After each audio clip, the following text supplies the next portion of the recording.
Bacaan kita ambil dari Mazmur 12 ayat 1 sampai 5. Ayat 4 yang menjadi renungan, biarlah Tuhan mengerat segala bibir yang manis dan setiap lidah yang bercakap besar.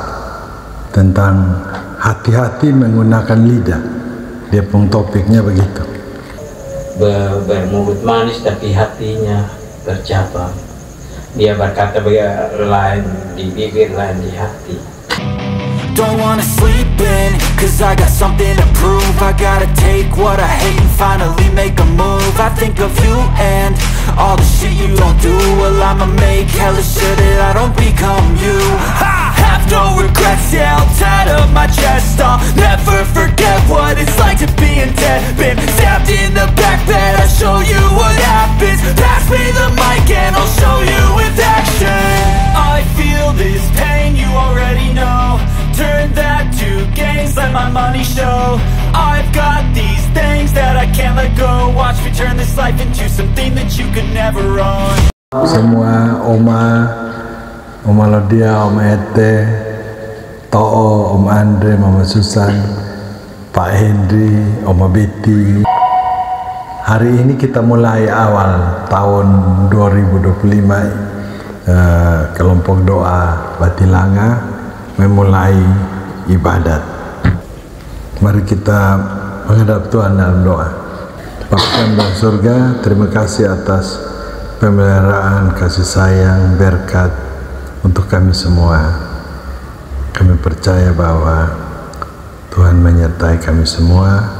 Saat ini kami akan memulai kegiatan doa ini. Kiranya berkat, kasih sayang menyertai kami semua. Amin. Oma Betty pimpin menyanyi dulu. Biar bumi akan berlalu. Teksnya ada di grup dengan judul Biar bumi akan berlalu. Biar bumi akan berlalu, biar bulan tak bercahaya lagi, biar langit akan bergoncang, matahari tak bersinar lagi. Tetapi Tuhan Yesusku tak pernah ingkar janji. Semua yang difirmankannya pasti akan digenapi. Bacaan kita ambil dari Mazmur 12 ayat 1 sampai 5. Doa minta tolong terhadap orang yang curang. Untuk pemimpin biduan menurut lagu yang ke-8 Mazmur Daud. Tolonglah kiranya Tuhan, sebab orang saleh telah habis. Telah lenyap orang-orang yang setia dari antara anak-anak manusia. Orang yang berkata dusta seorang kepada yang lain, mereka berkata dengan bibir yang manis dan hati yang bercabang.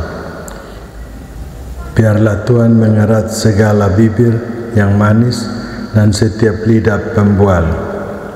Mereka berkata dengan lidah kami menang. Bibir kami bisa berucap apa saja. Siapakah Tuhan atas kami? Ayat 4 yang menjadi renungan, biarlah Tuhan mengerat segala bibir yang manis dan setiap lidah yang bercakap besar. Oma-oma dan adik-adik semua, ini kan bicara tentang hati-hati menggunakan lidah. Dia pun topiknya begitu. Hati-hati menggunakan lidah. Jadi kalau kita lihat Bruri Pesulima itu pernah bilang begini, menyanyi, memang lidah tak bertulang, tak terbatas kata-kata, tinggi gunung serbu janji, lain di bibir, lain di hati. Ini kan merupakan sepenggal syair yang berjudul Tinggi Gunung Seribu Janji. Kata lidah tak bertulang, tak terbatas kata-kata dalam syair itu paling tidak mengandung makna bahwa Terkadang seorang tidak bisa mengekang dalam berbicara, sehingga tanpa sadar apa yang dikatakan sering kali menyakiti hati orang lain, sering kali menyakiti saudaranya. Begitu pula dalam mengucapkan janji, sering kali lain di bibir, lain di hati, atau sering diingkari. Kita juga sering mendengar orang kan sering biasa omong, mulutmu adalah harimaumu. Ungkapan ini kira-kira mengandung makna bahwa apa yang kita ucapkan bisa menjadi bumerang bagi diri kita sendiri. Melalui bacaan firman Tuhan saat ini yang tadi kita baca, Daud dalam doanya mengungkapkan kesedihan dan keprihatinan karena sulit menemukan orang yang jujur, orang yang saleh, orang yang setia. Yang sering ditemui adalah orang-orang yang suka berdusta, berkata manis, dan hatinya bercabang. Ayat 2 dan 3 tadi. Nah, mungkin keadaan ini, keadaan waktu itu mungkin apakah ada sekarang? Nanti kita lihat di sekeliling kita. Bahkan mereka yang suka berdusta dan bercabang hati merasa begitu bangga dengan apa yang mereka ucapkan, karena meyakini dengan lidah mereka mendapat kemenangan. Mereka kadangkala pintar bicara, menang dalam berdebat, menjadi kadangkala bangga, seakan begitu. Sehingga kalau bisa singkatnya kata bilang begini, seakan begitu sulit sekarang menemukan orang yang bisa dipercaya. Memang orang yang dipercaya sekarang kurang, walaupun dalam lingkungan kecil, dalam lingkungan keluarga yang kecil juga kadangkala sulit menemukan orang yang bisa dipercaya. Meski demikian, Daud tetap meyakini bahwa tadi ayat 4 dia bilang Tuhan akan bertindak untuk memberikan hukuman bagi mereka yang suka berdusta, bermulut manis, hatinya bercabang, dan lidah yang bercakap besar. Oma dan adik-adik semua, bacaan tadi mengingatkan kita semua untuk berhati-hati menggunakan lidah. Kalau kita baca di Amsal 18 ayat 21, hidup dan mati dikuasai oleh lidah. Siapa yang suka mengemahnya akan memakan buahnya. Jadi kadang-kala memang apa yang kita ucapkan, apa yang keluar dari mulut itu menentukan ketempung hidup. Itu artinya apa? Ucapan kita akan berdampak untuk kehidupan kita. Jika ucapan kita baik, tentu akan berdampak baik juga bagi kita, dan ucapan yang buruk pasti akan berdampak buruk bagi kita. Oleh sebab itu, bagi kita yang suka berdusta, mari belajar jujur apa adanya. Bagi yang suka mengumpat dan berkata kotor, ubahlah dengan kata-kata yang baik dan membangun. Bagi yang senang mengomongin kejelekan dan kekurangan orang lain, mari sekarang kita ngomong kebaikan dan cinta kasih Tuhan saja. Yang masih suka marah-marah, ubah dengan selalu bersikap ramah. Jadi lidah dan ucapan kita menjadi lidah yang membawa berkat. Oma dan adik-adik semua, singkat kata kita bisa bilang bahwa kata-kata kita ini atau ucapan kita itu identitas, bisa kita bilang menjadi identitas kita. Kalau kita baca Amsal 15 ayat 1 sampai 4 itu, jawaban yang lemah lembut merendahkan kegeraman, tetapi perkataan yang pedas membangkitkan kemarahan. Lidah orang bijak membuat pengetahuan menarik, tapi mulut orang bebal mencurahkan kebodohan. Mata Tuhan ada di segala tempat, mengawasi orang yang jahat dan orang yang baik. Lidah lembut adalah pohon kehidupan, tetapi lidah curang melukai hati. Singkatnya begini, mata Tuhan itu tetap mengawasi kita semua, kapan saja, di mana saja, dalam setiap waktu.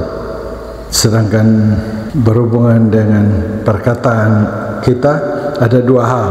Yang pertama, dari bacaan yang Amsal 15 ayat 1-4 itu, dia bilang perkataan yang pertama, perkataan yang lemah lembut meredakan kegeraman, lidah orang yang bijak mengeluarkan pengetahuan, lidah lembut adalah pohon kehidupan. Yang kedua, sebaliknya, perkataan yang pedas membangkitkan amarah, mulut yang bebal mencurahkan kebodohan, lidah curang melukai hati. Tentu sebagai anak Tuhan yang menyadari bahwa kedatangan Tuhan yang kedua kali sudah dekat, maka kita menginginkan agar kita berkarakter, bisa kita bilang kita berkarakter Kristus. Kata-kata yang kita ucapkan selalu berkenan kepada Tuhan, dan supaya kata-kata kita berkenan atau menjadi berkat, bagaimana? Pertanyaannya, bagaimana agar kata-kata kita menjadi berkat? Kalau kita baca Matius 15 ayat 18-19, situ singkat dia bilang, segala sesuatu yang keluar dari mulut berasal dari hati. Sehingga sebelum berkata-kata kita perlu jaga hati. Kita mulai keluar dari hati. Jadi kita tahu bahwa hati kita dapat dijaga apabila kita memiliki yang pertama, kerendahan hati. Kita harus merindukan firman Tuhan dan Roh Kudus. Dan ketika kita mau menjadi pelaku firman, seperti bacaan kita yang perlu kita renungkan nanti, yaitu Yakobus 1 ayat 26, semua sering dengar. Dia bilang sebagai penutup untuk direnungkan firman Tuhan ini, Yakobus 1 ayat 26, dia bilang, jikalau seorang menganggap dirinya beribadah tapi tidak mengekang lidahnya, ia menipu dirinya sendiri, maka sia-sialah ibadahnya. Jadi kita jaga kita punya hati, keluarkan kata-kata yang menjadi berkat, dan lakukan apa yang dikehendaki firman Tuhan. Hanya Roh Tuhan menolong dan memberkati kita semua. Amin. Mungkin ini bahasan ini bisa didiskusikan. Kalau ada yang mau kasih komentar, silakan. Om sedikit dulu. Terima kasih Pes. Di ayat penuntun tadi di Mazmur 12 ayat 1, perikopnya itu doa terhadap orang, minta tolong terhadap orang yang curang. Di ayat 2-4 itu, di situ disebutkan bibir yang manis tapi hati bercabang, itu curang, kemudian berkata dusta. Nah, dua itu maknanya dua di situ. Kita berlaku curang dalam arti ini, berdusta artinya tidak jujur. Susah itu memang. Bapak Istri, kondisi itu waktu di Waspodal ini kan, ini untuk lagu ke-8 untuk pemimpin, mungkin di dalam kor atau biduanita lagu itu ada, di antara kelompok itu ada yang tidak jujur, sehingga doa Daud terhadap itu. Jadi seperti persekutuan kita juga, di antara kita juga ada yang mungkin tidak berkata jujur, bermulut manis tapi hatinya bercabang. Dia berkata lain di bibir, lain di hati. Nah, itu yang namanya curang. Kata kuncinya era Bapak tadi ini, intinya kita harus jujur terhadap diri kita sendiri. Yang kita menganggap kita berkata dusta kepada orang lain, tapi akan berdampak kepada diri kita sendiri. Tadi Bapak Isi bilang, apa yang kita katakan, apa yang kita ucapkan, itulah yang ada di dalam pikiran kita, di hati kita. Itu menunjukkan tabiat kita, bahwa orang ini orang pendusta. Itu akan terbaca ketahuan di situ. Kalau orang berkata jujur, sudah jelas orang nilainya orang memang orang jujur. Jadi memang yang Bapak sebab intinya firman Tuhan menolong kita. Jangan kan sederhana, antara suami istri saja tidak jujur dalam hal keuangan. Ini banyak cerita sharing dengan teman-teman di gereja. Antara suami istri saja tidak jujur, mereka masih merahasiakan satu lain adalah masalah keuangan. Contohnya, ya. Mungkin saja dia kasih, nah ini pernah kita istri kasih ke dia adik sembunyi-sembunyi, suaminya tidak tahu. Kalau jujur juga buat masalah juga dan sampai nah itu masalahnya. Jadi memang susah untuk jujur, tapi paling tidak jujur untuk hal yang benar. Mungkin kita sedikit tidak jujur untuk hal pertimbangan yang sampai contohnya. Ini orang hukum lari sini. Ada orang lari datang ke rumah, sembunyikan dia, kan dia terancam. Beta harus bilang dia ada, kalau cari bunuh sendiri kan dia bilang tidak ada, itu kan untuk selamatkan dia begitu. Jadi itu bukan berarti curang, tapi kita mau menolong orang itu. Nah, jujur dalam konteks yang mana itu. Jadi yang sampai juga ini waktu kita majority ngomong soal ini mengenai transparansi, orang transparansi kalau di kamar mandi juga yang perlu lihat kan tidak mungkin. Transparansi itu yang boleh terbuka yang mana, ada hal yang perlu ditutupi juga. Jadi ya saya bilang juga ya apa yang kita harus berhati-hati dalam berucap itu inti. Kita pertimbangkan kata kira-kira beta memang mau kasih tahu betul. Jangan sampai ada efek yang negatif. Jadi kita jujur yang mana. Tapi untuk hal kebenaran, Allah kita bilang kalau ya, katakan ya. Kalau tidak, di luar dari itu adalah berasal daripada si jahat. Mungkin itu saja yang bisa saya tambahkan. Ya, terima kasih. Jadi singkat kata begini, semua yang kita lakukan, tadi kan ada bacaan Amsal 15 ayat 3 dia bilang, mata Tuhan ada di semua tempat, mengawasi semua orang, mau orang jahat, orang baik. Kita bilang kita kelompok doa berarti kita orang baik, tapi mengawasi juga orang lain juga. Karena itu kita harus jaga kita punya hati dengan cara rendah hati, selalu merindukan firman Tuhan dengan Roh Kudus, serta mengeluarkan hal-hal yang positif yang berguna untuk kehidupan kita.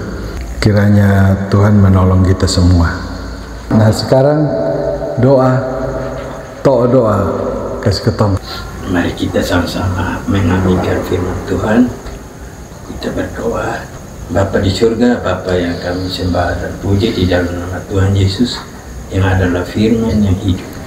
Kami kelompok doa Batilana yang telah melanjutkan akan komitmen kami untuk boleh bertemu satu sama lain melalui kelompok doa ini, guna kami boleh mau mempelajari akan firman Tuhan, agar lewat kebenaran firman-Mu kami boleh dikuatkan, kami beroleh hikmat untuk menjadi orang bijaksana bagaimana menuruti akan perintah Tuhan dengan kerendahan hati, seperti firman-Mu yang baru saja disampaikan oleh Bapak S.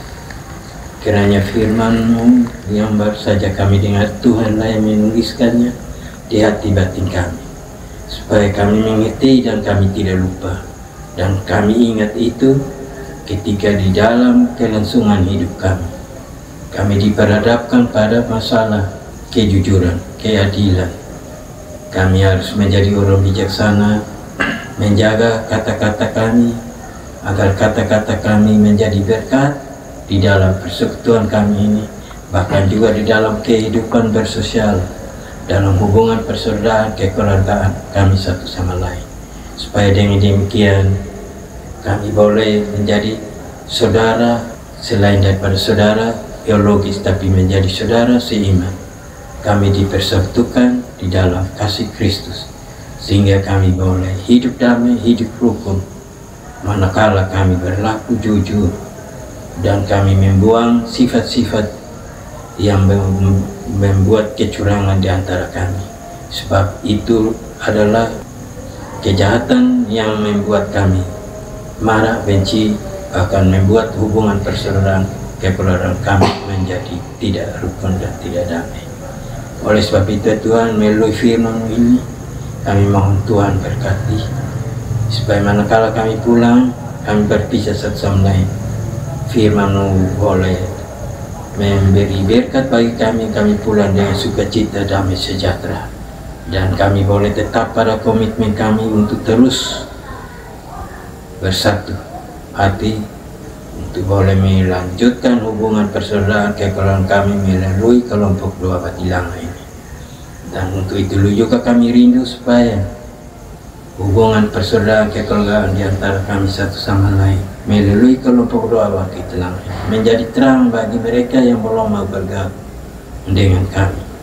Bab kami rindu, kami membuat tujuan kelompok doa agar Tuhan memperstrukturkan kami sebagai anak cucu dari Opa Luther, keluarga menjadi satu keluarga Allah. Dari dunia ini sampai dengan di dunia baru, kami boleh menjadi saudara sedaki, saudara seiman.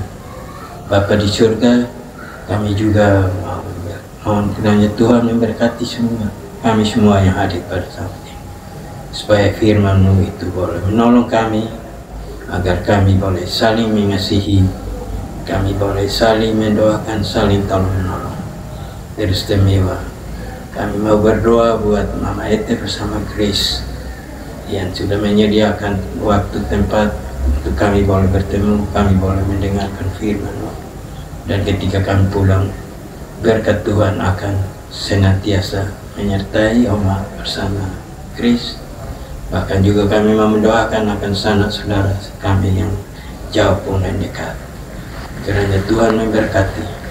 Hamba tidak dapat menyebutkan nama mereka satu persatu, tetapi pada intinya kami mau berdoa kiranya Tuhan memberkati akan semua sanak saudara sepupu, baik dari khususnya dari keturunan Opa Luther, bahkan juga saudara-saudara orang tua yang sudah lanjut usia dan tidak kuat bekerja. Kami menyerahkan mereka juga ke dalam Tuhan. Biarlah Tuhan menaungi kami semua dengan berkat sukacita, damai, sejahtera, sehingga kami akan senantiasa bersyukur memuji melakukan nama Tuhan, karena Tuhan memberkati kami berkat kesehatan, kekuatan dalam melangsungkan kehidupan kami, bahkan kedamaian, ketenangan, dan ketenteraman. Kiranya Tuhan jaga lindungi kami semua dari segala malapetaka yang sedang terjadi di mana-mana sehubungan dengan cuaca yang tidak bersahabat saat ini. Kami mengucap syukur oleh karena Tuhan jaga lindungi kami, sehingga kami jauh daripada itu semua. Oh, terpujilah Engkau Tuhan dan Allah yang kami sembah. Kami datang alaskan doa ini kepada Bapa di surga melalui perantaraan-Mu, dan kami percaya Bapa mau dengar dan terima doa kami ini, karena demi Kristus Tuhan yang adalah juru selamat dan penebus dosa kami. Amin. Terima kasih Oma, kita menyanyi Mami. Di jalanku ku diiring, di jalanku diiring oleh Yesus Tuhanku. Apakah yang kurang lagi jika Dia panduku, diberi damai surgawi, asal imanku teguh, suka duka dipakainya untuk kebaikanku, suka duka dipakainya untuk kebaikanku. Terima kasih Tuhan, kiranya berkat damai sejahtera menyertai kami semua dan menyertai Mama Ete dan grace di sini dari sekarang ini sampai selama-lamanya. Amin. Salam.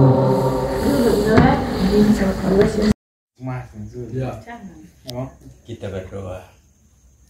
Terima kasih Tuhan, kami sudah dikenyangkan dengan makanan rohani, dan saat ini kami akan disuguhkan dengan makanan jasmani oleh Om Ete.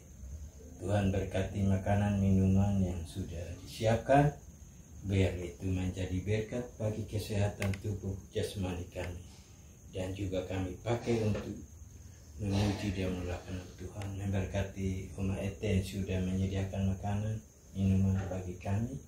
Di dalam nama Tuhan Yesus kami mengucap syukur dan berdoa kepada Bapa di surga. Amin. Amin. Amin. Masuk. Tutup pintu, Zak. Biar buka, Zak. Nanti habis. Oke. Masuk. Tidak ada. Masuk. Ini kita makan sedikit. Makan apa yang ada? Pokoknya jangan makan banyak. So bisa makan keras. Ada buahnya guys, Ada buah, anggur kok. dengan jeruk. Ada Nona di sini. Ini Nona nama siapa? pisang. Nona nama siapa? Ini Ayam. nasinya. nasi sedikit. Masih panas. Ini Panas lah. supnya. Ini ayamnya. Makan panas. Ini minyak. Makan apa yang ada? Ini sayur pepaya. Tahu. Ini tahu. Ini sambal. Makan apa yang ada? Yang ada. Kita makan yang lembut-lembut. Makan Ini tahu kok? tahu. Dimakan. Angkat makan. Kepingin makan, jangan makan. Makan. Makan aku semua. Oh, Mas. Nah, Bertambah nasi.